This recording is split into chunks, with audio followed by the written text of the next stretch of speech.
Come on. Brothers and sisters, I'm feeling real good cause it ain't over.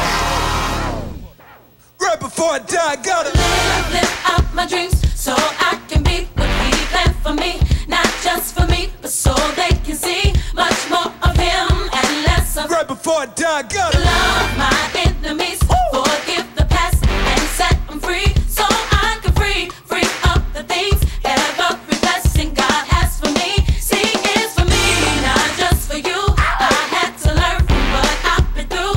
I can't go through that way again. Be hurt by you that way again. It's not the end. no. I used to be afraid to die. I used to be afraid to try. Used to be afraid. 'Cause I was too afraid of knowing what healing looked like. But the sun came to give me life. Now I feel like I can touch the sky. I'm ready. If you're ready. If you're ready, get up and live. Right now. Right now. Right now. Right now. Right now. Right now. Right now. Right now. Right now. Right now. Right now. Right now. Get up and live. Right now. Right now. Right now. Right now. Right now. Right now. Right now. Right now. Right now. Right now. Right now. Right before I die, I gotta Change how I think, change how I speak. I'm not the same, so when I speak, it don't hit the pain. No longer weak with no one to right before I die, I gotta become more like you. Take up my cross to count the cost, 'cause I was lost. That's why I praise you. You're the only God. I don't know what they do. But I know I used to be afraid to die. I used to be. I used to be afraid to try. I see y'all. 'Cause I was too afraid of knowing what healing looked But here like. comes the sun. But the sun came to give me life. Y'all see it? Now I feel like I can touch the sky. I'm ready. If you're ready. If you're ready, get up and live. Right now. Right now. Right now. Right now. Right now. Right now. Right now. I feel so good. Right now. Right now. Right now. Right now. Right now. Get up and live. Right now. Right now. Right now. Right now. Right now. Right now. I see you, Sean. Right now. Right now. Right now. Right now. Right now. Right now. Let the beat breathe. So the next time you think of me and you wonder where would I be without each blessing that helped me to see The life. life is much more than things. How you live is more than how you sing. When I die, what did I really mean? I mean. Say what now? Say what? Say what now? As we proceed to give you what you need. Somebody, anybody, everybody, scream. I used to be afraid to die. I used to be afraid to try. I like this joint right 'Cause here, I man. was too afraid of knowing what healing looked But here like. comes the sun. But the sun came to give me life. Thank you, Now I Jesus. feel like I can touch the sky. I'm ready. If you're ready. If you're ready, get up and live. Right now. Right now. Right now. Right now. Right now. Right now. Right now. Have mercy. Right now. Right now. Right now. Right now. Right now. Right now. Get up and live. Right now. Right now. Right now. Right now. Right now. Right now. Right now. This day will be your best day. Right now. We ain't finished. Let's go. Right now. Right now. Right now. Right now. Right now. Right now. Right now. Right now. Right now. Right now. Right now. Right now. Right now. Right now. Lord have mercy. I told you it ain't over for you. I see you living. I see you making it. But yo, right before I live, I have to die. This is your host, Miss B, and we're live in studio. And I have a panel of guests with me. I want to start first with Pastor Kevin Clark. God bless you. Good evening. And then also joining me, I'm sorry, hold on. We're going to have to stop. We're going to have to come right back. Let's go to commercial break. She doesn't have her microphone.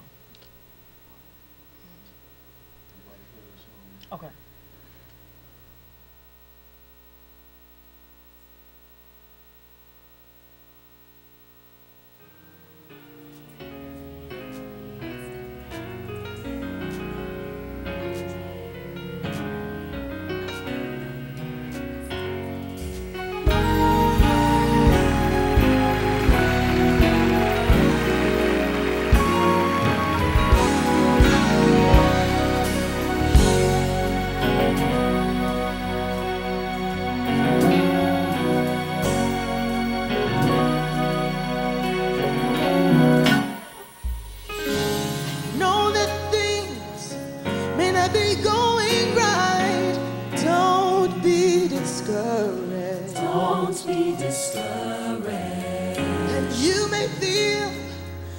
giving up your fight.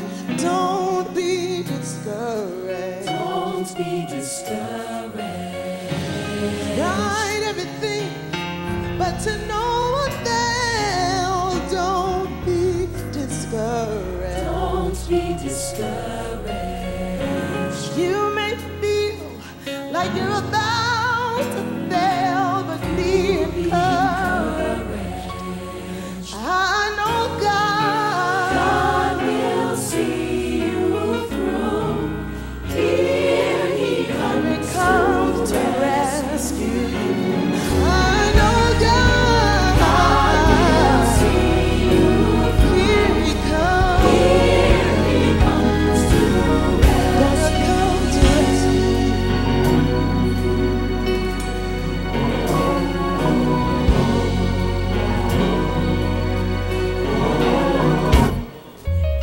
I know that things may not be going right. Don't be discouraged. And you might feel like throwing in the towel and giving up the fight, but don't be.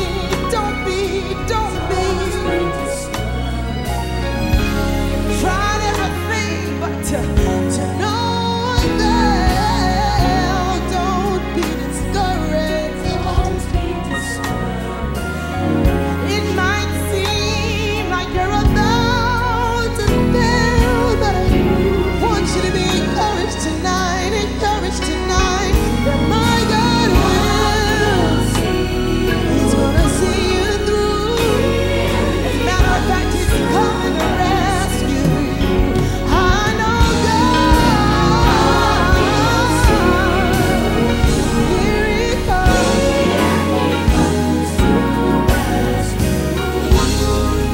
He's never let you down before. Not even for a day. So why would He start now? He was God on yesterday. He'll be the same God today. He'll be the same tomorrow. So trust Him to work it out some way, somehow. Just ask Him, pray. You'll never be the same. Jesus can make a way. Anytime, any day. Pray. You will never be the same. Jesus can Make a way. make a way Anytime, anytime, any day. any day. All you gotta do is ask Him. Just ask Say, God, I need you right now. In my situation, see, things aren't kind of going like I need them to go, but I'm willing to give you another chance to show yourself strong in my life, Lord. Ask Him, pray. You'll never be the same. My God can make a way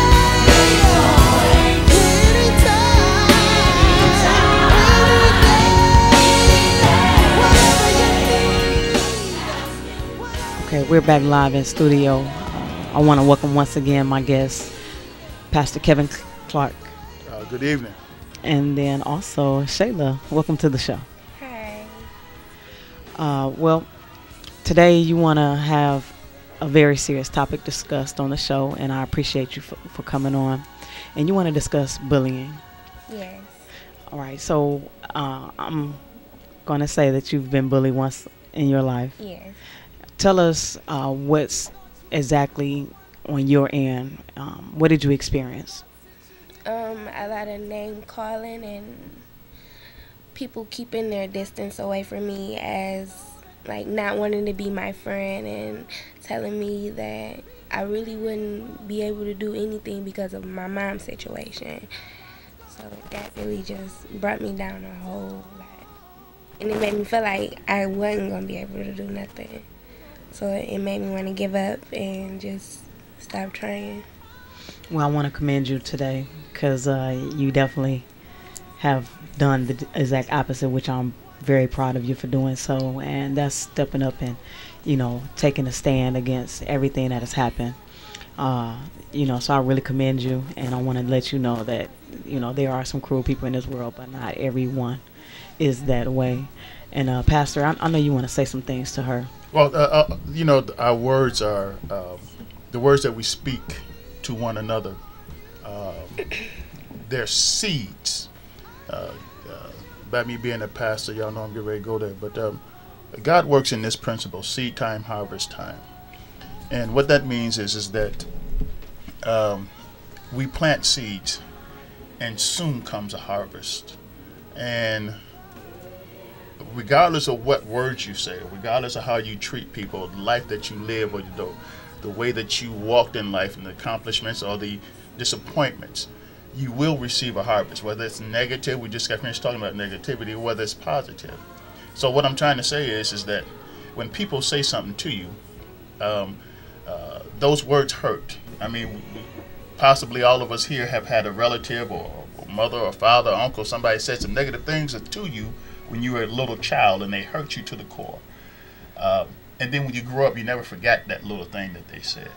And what I'm trying to say to you, sweetie, is that don't let those negative words plant and grow on the inside of you. We're to say good things to one another. In Ephesians chapter 4, verse 30, it says, in verse 29, it says, "Let no corrupt communication proceed out of your mouth, but that which is good to the use of edifying." That word edifying means to build up, that it may minister grace unto the hearer. So whenever I speak, and me and Miss B, we talk all the time, and ever since I met her, she's been a positive influence on my life. She doesn't know that, but she has been a very positive influence on my life. And we need to be that way with one another. So when someone comes up to you and says something negative, shake it off. Get it out the way. Don't believe that. Don't let it grow on the inside of you. And cling on to those things which are good. When people come up and say positive things about you, when people come up and say good things about you, or say good things about your family, about your mom, your brother, and your sister, hang on to those good things. There's enough negativity out here. When we walk out this door, we can look up and down the street, this one street right here, and see all the negative things that have happened to this neighborhood. So let's not cling on to those things. Let's cling on to the words that people say about us that are edifying, that will build us up. And then also, basically, I want you to tell us, Shayla, basically, was it hard for you going to school? Did you skip school, or did it affect your grades and things of that nature? Share with those who are listening. Yeah, it was hard for me to go to school, and it did affect my grades, but I never skipped school because of it. I never went to school and just left. I always told my mom I didn't want to go, or I just stayed home because I was just too embarrassed. It was like everybody was against me, and who wants to be around a room full of people who don't like them? So what would you like to have seen happen when you were at the school? What would you like to see exactly the teachers do, the staff do? I would like for them to show discipline to those kids who did that to me, and tell them that it wasn't the right thing to do, because you never know what a person is going through, and you never know how their mindset is, because it could have been a day that I could have just got fed up with that one person and just went and did something to try to hurt myself or try to kill myself. But I love myself too much, and I love my mom. Amen. So it made me want to push harder, but at the same time, it was breaking me down because it was like, how could people be so cruel and mean about a situation that is just so sensitive and just like touching? I just want people to think like, what if that was their mom who was going through that? What if it was their dad, or what if it was just anybody that they really cared about? And they wouldn't want nobody to go around telling their business and being mean to them, because I would never had did that to anybody else if my mom wasn't HIV positive. Pastor, you like to say something? Well, people will put other people down. They will say some negative things about other people because they don't want to deal with their own situations. And you're correct. How would they have felt if the shoe was on the other foot?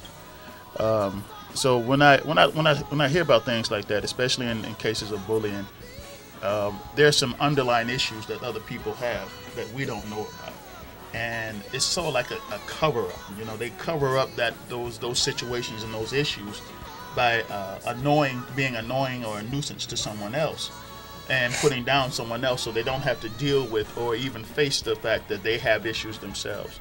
So it's called acting out sometimes. I do a ministry at Oakland County's Children's Village, and there's a young man there that was there. He's about 13 years old, and he's there for criminal sexual conduct. And I asked him, I was like, because I pull him out sometimes, and it's about 25, 40 guys, and especially the newcomers, I want to get to know them a little better and talk to them. But anyway, make a long story short, I said, why are you here? And he says, rape. And I asked him, my next question, was it a young man, was it a young lady? And he said it was a boy. And 13 years old. And see, now, that particular charge will stay with him for the rest of his life. But the underlying issue is that he was abused. And so he acted out. And that's when most people do harm to other people, is because of a hidden issue that we have within ourselves. And then we begin to act out. So when people did that, I was bullied. Me and my twin brother was bullied. It's nothing new on the face of the earth. Jesus Christ was bullied. But when I was bullied, I love myself enough, like you just said, you love yourself, not to react negatively to the things that were coming at me. And so when people do that, it's because they have issues of their own, and this is kind of a way to escape a little bit from what they're dealing with. Now, Pastor, I just want you to share with us a little bit more on that subject. Actually, I do want to continue on, but there are things that are going on, such as rape and molestation and things of that nature. So what do you suggest to those parents or those children who actually are experiencing that type of things in their home? Well, the one thing is that don't be afraid. Don't be afraid to say something to somebody, because as I said, it's like a seed that grows on the inside, and then it becomes a seed of hatred towards the person, and then it becomes a part of our life. Because let me say this, that all of us, when we grew up, the way we learned how to do things, the only reason I learned how to get high is because I watched my brother and my uncles and them. And what it's called a learned behavior. And once we develop that learned behavior, we've developed a sense of comfort from the abuse, or from the rape, or from the verbal abuse that we receive. It becomes a part of our lives, and then we grow up with it, and then we begin to do the same thing, and it's like a generational curse that never gets broken. So if there's an abuse, say something. Do not be afraid to talk to anybody about it. Now, on the other hand of that, on the flip side of that, there may be some people like in Shayla, right? Yes. There may be some people in Shayla's case that did not hear because people really don't want to deal with it. Well, don't stop. Do not stop because the one person said, okay, we'll do something, and next thing you know, they're off doing something else. Don't stop. Continue to find that person, that one avenue that will give you a listening ear, so that way you can find some resolution or some type of a road to recovery from this thing. Um, Too often we give up. We throw our hands up. And we're just like this in baseball. 3 strikes and we out. Well, we give people 3 chances. Sometimes it takes 10. Sometimes it takes 12. We just have to keep going and have the faith and have the strength to know that there is some help out there for us. But to answer your question, don't clam up and don't hide, don't suppress it. You know, once you do that, it starts to grow on the inside, and you start developing some hatred and some inner thoughts, and it makes you sick. You know, when you hold stuff in, it makes you sick. You know, so. What would you say to the parents who basically are in denial, or they really don't know how to approach the situation? Well, to those parents that are in denial, I'm a former drug user. I was crackhead for a long time, and I was in denial to my child, my oldest daughter. Her and I fought because I wouldn't address the issue, and the longer you do not address the issue, the more it begins to affect your children's life. I never wanted her to have feel like she could not trust her father.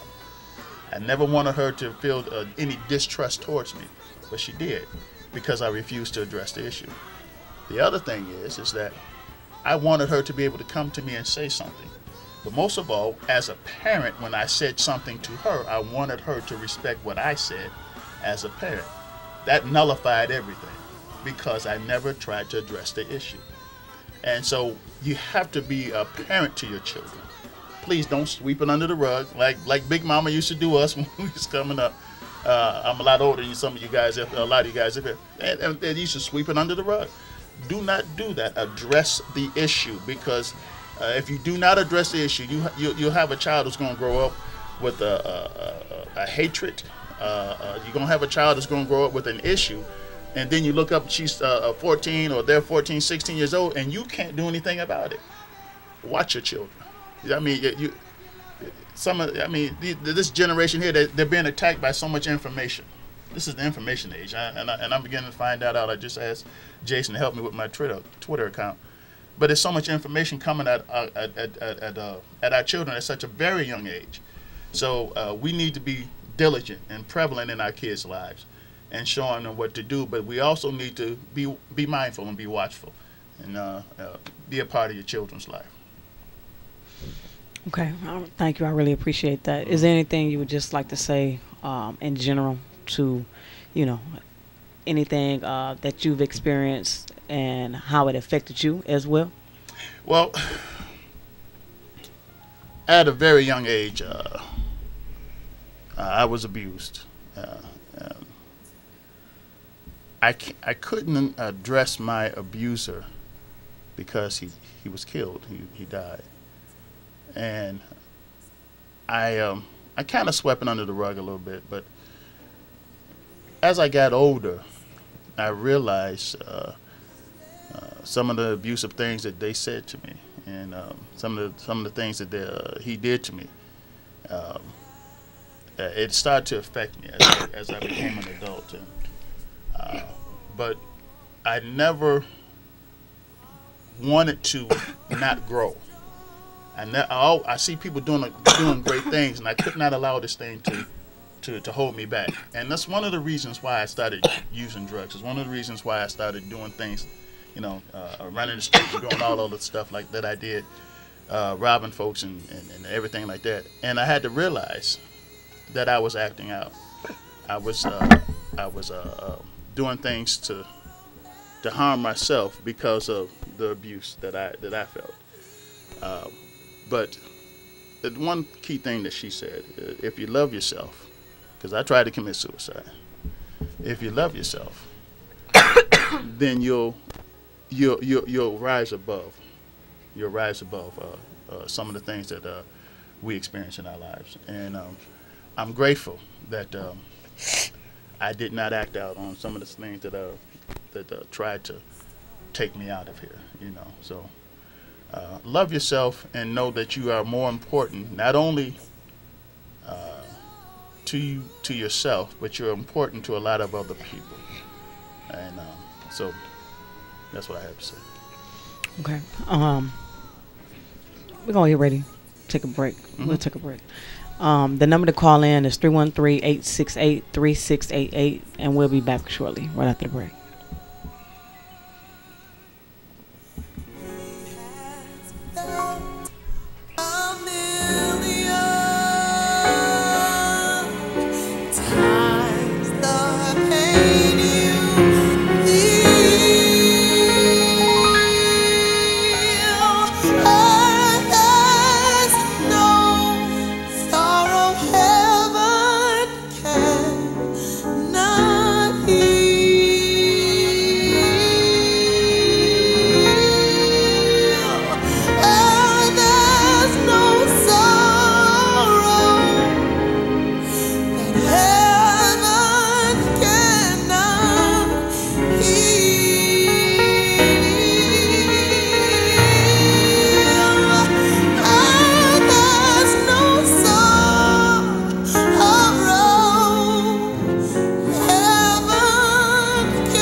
All right, we're back live in studio, and I have another in-studio guest, Miss Michelle Nard. I thank you for joining me. I appreciate you being here. You're welcome. It's good to be here. And Pastor Kevin Clark. Now, tell us your church, Springwell's Avenue Baptist Church, is on the southwest side of Detroit, between I-75 and West Verner. Okay. Michelle, you've been listening to the topic. Yes. And so we have some issues to address as far as with bullying, and then as well as just a lot of different things that are going on, from molestation, to, a cruel world out here. And you have a program that you want to tell us about. Yeah, it's called Zonray Opportunity Enterprise. I founded it in 1991. And it stemmed from, I had young people that would come to my house and visit. And so I just decided to get a program to try to steer them in the right direction. I should have brought my card in so I could give you my mission statement, but I don't have that with me right now. But I have it. It's basically to help like with abuses and bullying and things like that. So that the one thing that I tell the children is to forgive yourself, because it's not your fault when somebody violates you. That's right. Okay, so you need to look at yourself in the mirror and say, I know that this is not not a surprise to God. He wasn't shocked when it happened. He knew it was going to happen. And all you got to do, if you forgive yourself first, forgive the abuser, and then trust that God is going to take care of it. He's going to take care of the rest. Don't hold on to it. Don't keep it. Let it go and let God do his thing.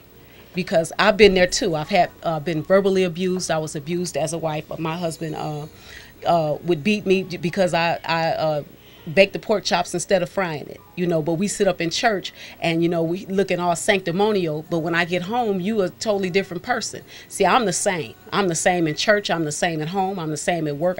If God touched me, I'll get out of my car, pull over the side of the road and give him praise. And that's the main thing. I know we try to come up with a lot of things to help young people, but the bottom line is they need a foundation in God.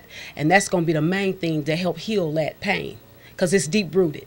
And it is sometimes a generational curse. An abuser is somebody that's been abused. So if you want to break that generational curse, you got to look at yourself and say, I forgive me, and then forgive that abuser, and know that God going to take care of the rest. You sure you're not a preacher? She preached my sermon.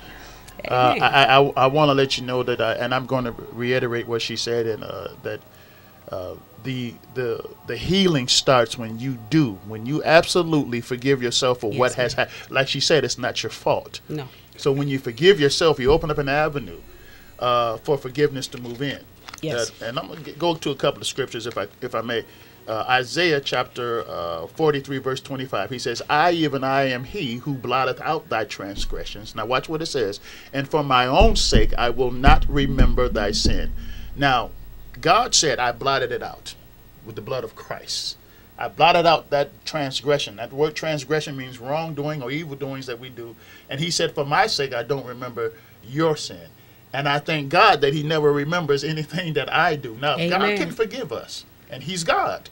We need to forgive ourselves so we can move forward. Amen. And so now once we move forward, once you forgive yourself, like she said, then forgive the abuser or the act that had happened to you. Yes, sir. Because the Bible also says in Mark chapter 11 and verse 25 and 26, he says, forgive those who have done aught against you. Because if you cannot forgive somebody else, your Father in heaven refuses, or he cannot forgive you. Amen. So now if I want forgiveness, because I have to have forgiveness, because God forgave us. Ooh, and Jesus. if God hadn't forgave us, we wouldn't be here right now.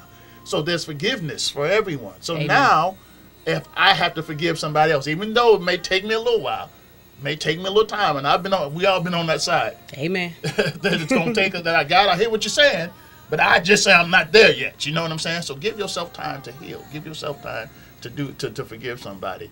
And Yes. once that forgiveness come in, man, the God will open up the floodgates Yes. on you. And it sounds like a wonderful program that you have. Oh, yes. Amen. Yes, it is. And actually, she's interested in, like exploring the hair industry. And so it's a blessing that you are here today so you can help her along with your program. And you are the owner of Trust is Emotion. You Yes. are my sponsor as Yes. well as Pastor Clark. So I thank you guys for being here. Now, what she would like to see happen within the school is like orientations where you hold, you get in the school auditorium and they're given more knowledge against bullying or against the things that are affecting the children or the things that are happening within the school in and out. Is there a way that we can get that into place? I mean, just because she said she had a hard time with her mom being a speaker at the school to discuss, how it affected the family and just her experiences, and, to spread more knowledge just on the subject of HIV. So that's something that she would like to see put in place within the schools. Now, I did attempt that at one time with the elementary school that was next door. When I first moved to Detroit, I was over off of a State Fair in Woodward, right by the fairgrounds. The school was Grayling. Had a wonderful principal there. And, I tried to implement that with the younger people because, you got to start young with that, teaching children to forgive themselves. Absolutely. Because that abuse starts young sometimes. Right. And putting God in it. He got to be in it. You can't do anything without him. And a lot of people look at me really funny sometimes because no matter what kind of situation I'm in, whether it's business or church, I'm putting God first. I mean, he's, so if the schools would allow you that, I mean, we had one woman to take the prayer out of school. I mean, if we got all these Christians, I'm quite sure we can get together and get it back in there and be able to, these kids are not, because these little programs they have is just a surface. It's like a Band-Aid, but you put a Band-Aid on the sore that's already infested, it's going to get real infected. And you keep ignoring it, it's going to develop into something big and go clear down to the bone, and then you got a real big problem on your hand. So we need to really get to the foundation of these abuses, and it's just the evil one. It's Satan, So you think that's the issue where it makes it difficult for us to come into the schools and minister and talk to the children because you can't do it without saying you need to know who your Savior is. Right. Once a person realizes who that is, when anything that has happened to them, trust me, I know that everything else is easy to deal with, because he said he's going to give you perfect peace. It doesn't mean that your life is going to be great and at peace, because a man that is born of a woman is a few days and full of trouble. Okay, so you're gonna have some trouble. That's right. But he gonna give you perfect peace, because people look at me and wonder, and the people that know what I've been through be like, you always smiling. Well, see, you didn't give me that smile. God gave me that smile. So as long as when I wake up and I know he on the throne, I'm a smile. I agree. So yes, how do we implement this within our school? Well, we're gonna have to get with probably the school board maybe, and start there maybe, and see if they'll allow us to bring God in. They bringing everything else in there. I'm one that'll go deep and just say, hey, they bringing this in, let me bring that in, because that's how the devil got into school, because they did that to us. They said, well, they bringing prayer in, you saying the Pledge of Allegiance, you letting people pray, so now can't we do what we do? I'm an atheist, I'm this, I'm that. And so they was able to bring that in and eventually kick us out because we were being weak and fake. You get some strong, deep-rooted Christians in there, they'll be all right. The one thing I was watching the Al Sharpton show on MSNBC, and he had Ralph Abernathy, his wife Juanita, on there, and had Dr. Lowry. And these are two people who walk with Dr. King. And speaking of that, it's his anniversary of his assassination the other day, and yesterday to be exact. So these are people who walk with him, and they started talking about the civil rights movement. And one person sat down so we could all stand up, and that was Rosa Parks. And so it takes a group of people to move forward. You mentioned to me about childhood cancer and things, something like that. If we take a group of people, like she said, that is strong, and these were Christians now, that started the civil rights movement. Yes. They stood up. They were strong. They were vigilant. And they were vigilant about what they wanted to happen, because right had to be made. Wrong had to be made right. And all it takes is a group of people, and we cannot fall by the wayside.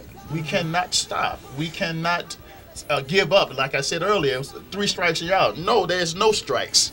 We have to keep going. And so I'm behind you 110%.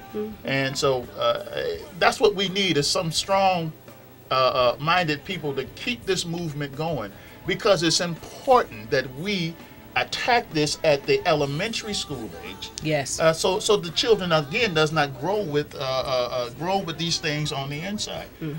One other thing I like to say, I remember I worked at elementary school in Pontiac, and a young girl was passing along a note to the and the teacher grabbed the note, and she was asking this boy a sexual question, how big his thing was.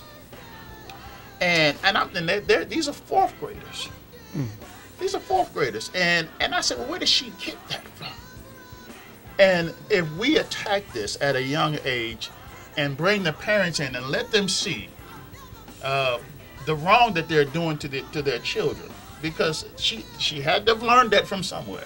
Yes, sir. All right. So it's a lack of parenting. It's a lack of knowledge. It's a lack of being aware of what's going on. And if we attack this at a young age in our schools, then we can get our children, because the teachers aren't equipped to handle this. The teachers are there to teach.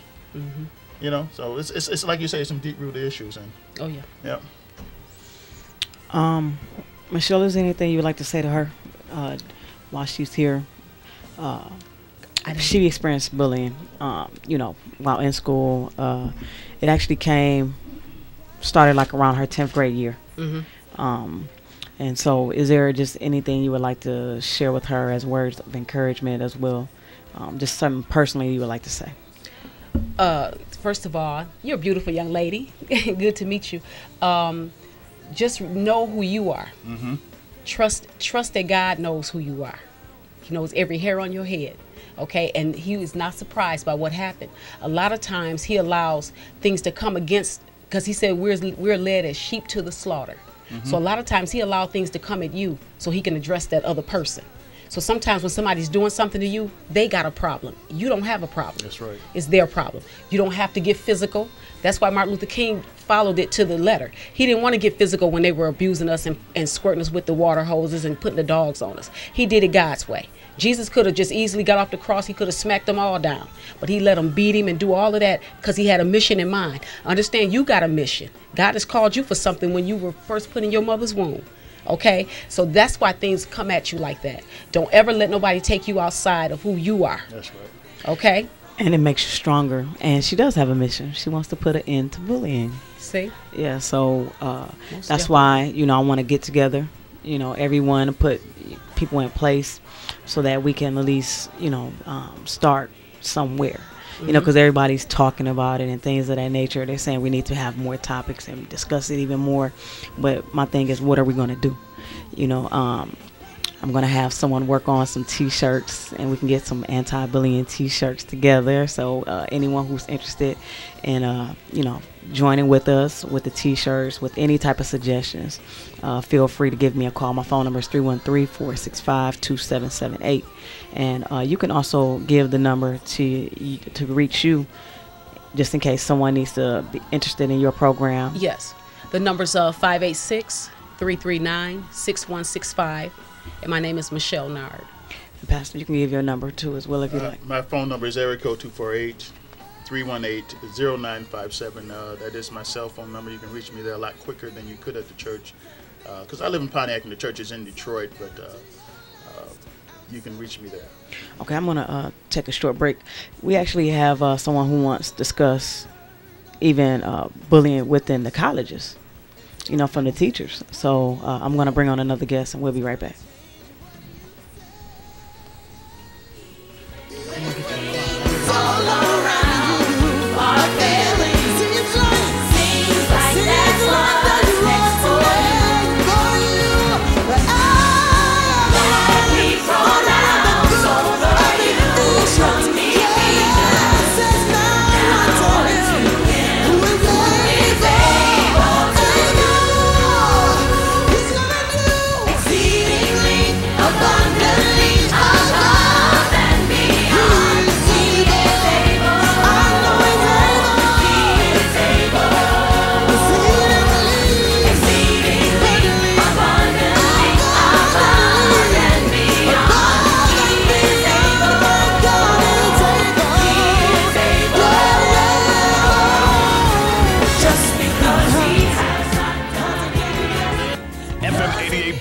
WHPR, Highland Park. Could I interest you?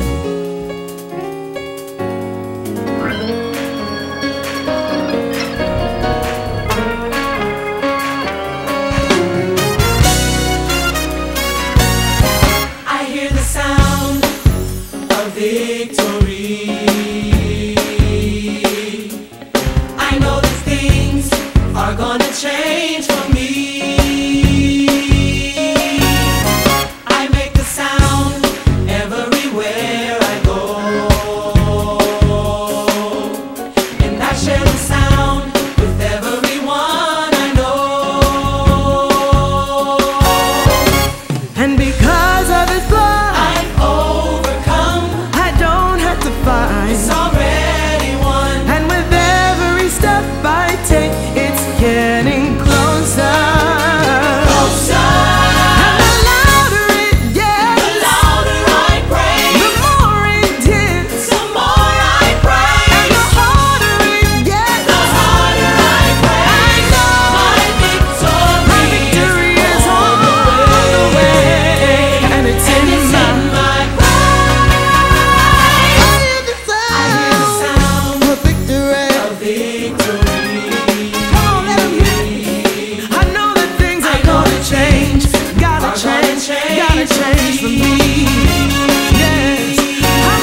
We're back live in studio, and I have another guest. I want to welcome you to the show. Thank you for joining me.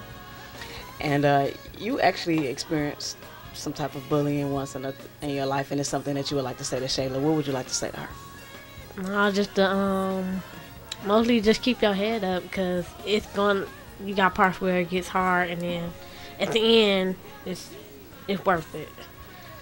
You got to go through something to get somewhere. And you said it even happens in college. Yeah, mostly by the teachers, though. So how is that? Where your major, I had a friend, her major was dance, and she was a praise dancer mostly. But in college, you have to take different types of dancing. And her ballet teacher told her that she might as well change her major, and it was not worth it. Wow. So that kind of like discouraged her, and she ended up changing her major. It got the best of her, and she's like a beautiful dancer, but she said she's just gonna keep it in church. Okay. And Michelle, you have your mission statement, and you wanted to read it. Yeah, it says, ours is to accomplish with all diligence the wholeness of man by putting a stop to abuses and malpractices experienced by our members, and administer healing for the removal of defects, to persuade our members to give up misconduct and ill behavior by introducing biblical principles that will reestablish them on an original basis, by bringing them to where God intended for them to be. We all have gifts and talents, and not everybody is college bound, and I'm not knocking education at all, but the man that owned the Wendy's Corporation didn't have a third grade education. Right before he died, he just got his education, and he was a billionaire. So, I'm not knocking college. That's not for everybody, though. And so those that are not necessarily college bound, I try to grab hold to those so that they don't be out in the streets selling drugs. Because if you look at it, when those guys are out there selling drugs, they're actually running a business. They're running a corporation. They're getting all the product, and they're getting it in and out, and bringing in the money. But then why not put them, turn that around like Jesus did with Paul, and have him do it something for God or something for mankind that's positive.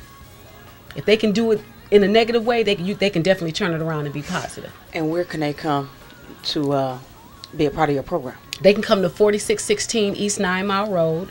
It's in between Mound and Ryan. Okay. All right, wonderful. And also, you would like to share another topic with us, which is childhood cancer. You want to discuss the fact that a lot of adult cancer funding is going on, and the children are pretty much not really receiving what they need, like such as St. Jude on 102.7. They had the rally yesterday, and tell us a little bit about that. Why are you wanting us to, think more and really focus on the whole big major picture, which is also our kids, which are being affected by cancer? Right, because with cancer, you don't know about it until it hits home. You don't really pay attention to it. I didn't know anything about cancer, and all I knew was breast cancer. When my journey first started, all I knew was breast cancer. That's what you saw on TV. That's what we saw. The football team was wearing a little pink ribbon during October, until it hit home. Until with my little sister, I didn't know. And then when I found out that the funding for it was little to none, the families, we got to find our own funding. We got to do our own fundraisers. With breast cancer, you got grants. A family could get a grant, and breast cancer is curable now. Most childhood cancer is no cure. Wow. They don't live long enough for them to find a cure. Once we get somewhere, kid is gone. Okay. All right. So we definitely are going to discuss that. You have something? Okay. Well, I could identify with that. I had a son in 1982. He passed away from neuroblastoma.